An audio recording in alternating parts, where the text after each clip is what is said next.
Topic है gravitational field and field strength. कौन सी field? Gravitational field strength. देखो gravitational field क्या होता है। फील्ड का जो कंसेप्ट था वो किसने दिया था? न्यूटन साहब ने। फील्ड का कंसेप्ट, वो जो दो पार्टिकल के बीच फोर्स एक्ट करता है और सेब के पेड़ के नीचे, वो तो जो सुनी जबरदस्ती वाली बात है, ठीक है। वो जो भी ग्रेविटेशनल लॉ उन्होंने बनाया था वो किसके नियम से बनाया था? कैपलर के नियम से। और कैपलर ने जो नियम दिए थे वो किसकी थ्योरी को स्टडी करके दिया था? टाइको ब्राहे का नाम बताया था, मैं भूल गए। ठीक है सब। अब देखो ध्यान से, न्यूटन साहब का कहना था कि भाई सेब, सेब वाली मैं कहानी बता रहा हूँ कि सेब अगर पेड़ से गिरा, नीचे आया और किसी ने उसको छुआ, नहीं छुआ ना, अपने आप आया, तो अपने आप कैसे आ गया? तो उनका कहने का मतलब था कि अर्थ के चारों ओर एक फील्ड है, एक फील्ड, एक एरिया, एक क्षेत्र है, जिस क्षेत्र में ताकत है कि किसी बॉडी को हम वो अट्रैक्ट कर सकती है। उसी का नाम दिया उन्होंने ग्रेविटेशनल फील्ड। बाद में कहा गया कि वो फील्ड सबके पास होता है, हमारे पास भी वो फील्ड है, ठीक है। हर पार्टिकल के पास एक फील्ड होता है। अब जैसे आप इसकी कहानी आप जानते होंगे, जो आपके टाइड्स आते हैं उसमें, समुद्र में, तो आपने देखा होगा बॉम्बे वगैरह पे जो बीच वगैरह है उस पे जब मून नज़दीक आता है तो मून खींचता है अर्थ को अपनी तरफ। अब अर्थ को खींच नहीं पाता, अपनी औकात जानता नहीं, खींच रहा अर्थ को। जैसे पाकिस्तान वाले भारत को धमकी देते, ठीक है, अपने यहाँ तुम न्यूज़ चैनल देखो तो सब बड़ा, वो जानते नहीं कि तुम, हम अर्थ हैं तुम मून हो, अब समझ में नहीं आता उनको, फिर भी धमकी देते हैं कभी कभी।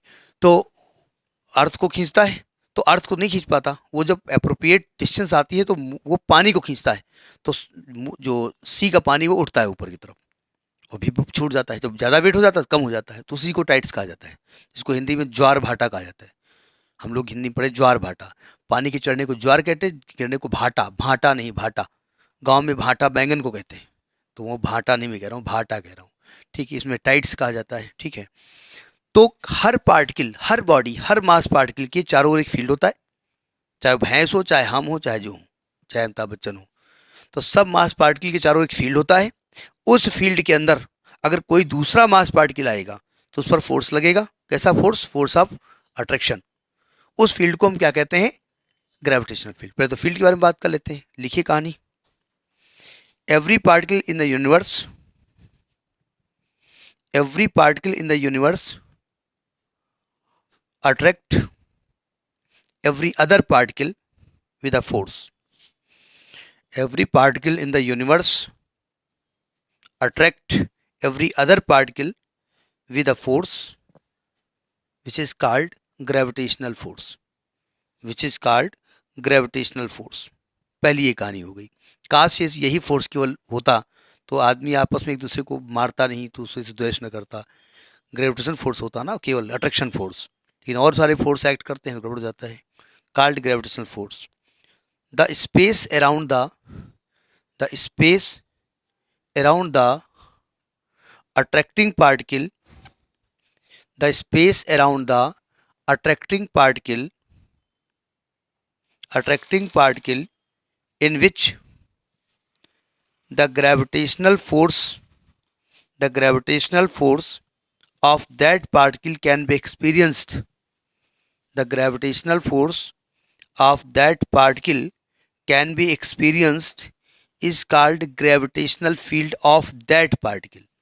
मतलब पार्टिकल हम हो गए, हमारे चारों तरफ का स्पेस जिसमें दूसरा पार्टिकल आकर के फोर्स ऑफ अट्रैक्शन एक्सपीरियंस करे, इज कॉल्ड ग्रेविटेशनल फील्ड, ठीक है। अब उस फील्ड की ताकत को हम क्या कहते हैं? Field strength. तो उसकी ताकत कैसे निकाली जाएगी? ठीक है, तो अब ताकत जिस पर फोर्स एक्ट कर रहा है उसके यूनिट मास से उसको डिवाइड कर देते हैं, ठीक है। तो पैराग्राफ चेंज करके लिखिए या अलग से हेडिंग डाल लीजिएगा, gravitational field strength, gravitational field strength, ये हेडिंग हो जाएगी। एक सब हेडिंग डाल दो, ग्रेविटेशनल फील्ड स्ट्रेंथ, गैप ना करना बीच में। Gravitational field strength. भाई हमारे चारों तरफ एक फील्ड है, उस पर अट्रैक्शन हो रहा है, ठीक है। हमने कहा ठीक है, अब हम तो अब सबको अट्रैक्ट कर रहे हैं ना, हम 20 मंजिल चढ़ गए, वहां से छलांग लगा दिया। अर्थ के पास भी मास है, अर्थ के पास भी फील्ड है, वो हमको अट्रैक्ट करिए, हम उसको अट्रैक्ट कर रहे हैं, तो किसको आना चाहिए? किसके पास? हम ही जाए उनके पास। आप ऐसे अपने सेंटर से उठ जाओ और ऐसे आ जाओ ऊपर, तो हमको चोट नहीं लगेगी? आती है अर्थ? नहीं आती ना। क्यों? क्योंकि उसकी फील्ड स्ट्रेंथ ज़्यादा है। तो फील्ड स्ट्रेंथ ज़्यादा कौन एक्सपीरियंस कर रहा है? हम। तो हम पे जो फोर्स लगेगा हमारे यूनिट मास से डिवाइड कर दो, वो उसकी स्ट्रेंथ हो जाएगी।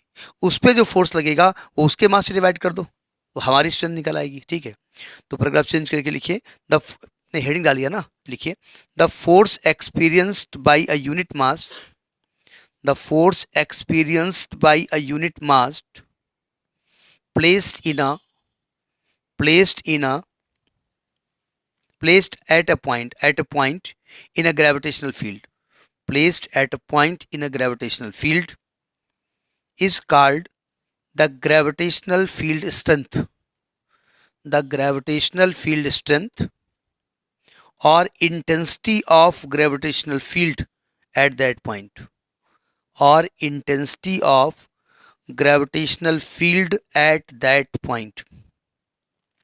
अब जैसे मैं एक एग्जाम्पल लेता हूं, हमने कहा कि suppose M is the mass of earth, R is the radius of earth and I am on the surface of earth. तो फोर्स हमारे ऊपर क्या काम कर रहा है? जी, ये मास ऑफ अर्थ, ये हमारा मास, ये सेंटर से हमारी उसकी दूरी, ये फोर्स एक्ट कर रहा है। ये होता है ना। तो अगर मैं कहता हूं ग्रेविटेशनल फील्ड, केवल फील्ड स्ट्रेंथ लिखते हैं शॉर्ट में, अगर हम फील्ड स्ट्रेंथ ऑफ अर्थ निकालें, फील्ड स्ट्रेंथ ऑफ अर्थ निकालें, हम इसको इंडिकेट कर दो आई, और अर्थ के लिए आप ई बना दो, वो कुछ भी इंडिकेट कर सकते हो। तो फोर्स किसके मास से डिवाइड करोगे? भाई उसकी ताकत तो एक्सपीरियंस कौन कर रहा है? मैं कर रहा हूं ना। तो हम ही कहेंगे ना यार बड़ा झनाकेदार थप्पड़ मारे, तो हमने फील किया ना, तो मेरे मास से डिवाइड करो। तो ये फील्ड स्ट्रेंथ कितना आ गया? G M E upon R E square. लेकिन भैया हम 20 मंजिल से फांदे थे, हमारे पास भी मास है 50-60 किलो का है, तो हम भी तो अपनी फील्ड स्ट्रेंथ हमारी भी तो होगी ना। तो अगर फील्ड स्ट्रेंथ ऑफ मैन निकालें, field strength of man particle body निकालें, बॉडी ले लो, क्योंकि वो भैंसा भी हो सकता है, वो गैंडा भी हो सकता है, वो हम भी हो सकते हैं। तो हम फिलहाल फील्ड स्ट्रेंथ ऑफ बॉडी को हम आई भी लिखे दे रहे हैं। तो फोर्स किसके मास से डिवाइड करोगे? मास ऑफ अर्थ से डिवाइड करोगे, क्योंकि फोर्स कौन एक्सपीरियंस कर रहा है? अर्थ कर रही है। तो यहाँ पर G M upon R E square आएगा। अब दोनों देख लो किसकी वैल्यू बहुत बड़ी है। ये मास आ रहा है ना, इसमें हमारा मास आ रहा है, तो आपको मालूम देख रहा है कि भाई स्ट्रेंथ ऑफ अर्थ क्या है? बहुत बहुत बहुत बड़ी है स्ट्रेंथ ऑफ बॉडी से। ठीक है, अगर ऐसा हो जाए कि हम 10 मंजिल से कूदें और जय श्री राम, और हमारा मास अर्थ से 1.5 गुना हो जाए, तो अर्थ हम नीचे नहीं आएंगे, माता जी ऊपर आएंगे, ये बेटा तुम मत गिरना नहीं तुम्हारे चोट लग जाएगी, क्योंकि मालूम है बेटा जी का बहुत ताकत है, बेटा जी 1.5 गुना हो गए। तो ये फील्ड स्ट्रेंथ होती है। ठीक है, तो ये फॉर्मूला है निकालने का, मतलब जिसकी फील्ड स्ट्रेंथ निकालनी है, जो एक्सपीरियंस कर रहा है, उसके मास से डिवाइड करोगे।